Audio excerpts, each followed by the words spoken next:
তো হ্যালো বন্ধুরা, তো দেখো এখানে আমি আজকে ধনে বাগানে এসেছি, কারণ ধনের পাতা তুলতে হবে। আর এই দেখো ছোট্ট ছোট্ট ধনে হয়েছে। তো তারপরে দেখো প্যায়রা মাখা করব বলে আমি আমাদের ছাদে চলে এসেছি। তো তারপরে প্যায়রাটা ব্যাগ থেকে বের করে দেখো খুব সুন্দর করে প্যায়রাটা ছাড়িয়ে নিতে হবে। ছাড়িয়ে তারপরে কেটে কেটে খুব সুন্দর করে মাখাতে হবে। তো প্যায়রা কীভাবে মাখাবো আমি বলে দিচ্ছি। ফার্স্টে বিট লবণ নেবে, ঝালের গুঁড়ো নেবে, ধনেপাতা নেবে আর কাসুন্দি সব কিছু একসঙ্গে দিয়ে ধনেপাতাও দেবে, দিয়ে খুব সুন্দর করে একসঙ্গে মেখে নিলাম। তো জিরের গুঁড়ো দেবে।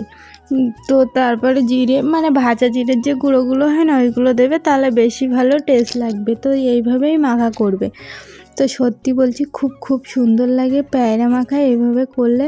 তো আমার প্যায়রা মাখা খুব সুন্দর হয়েছে, তোমরাও বাড়িতে এইভাবে ট্রাই করো।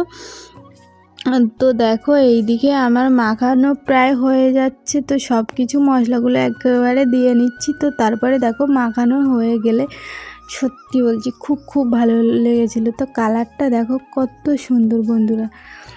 তো বন্ধুরা তোমরা কে কে আমার ভিডিও দেখো একটু কমেন্ট করো, কাল থেকে তোমাদের কমেন্ট পড়ে উত্তর দেব।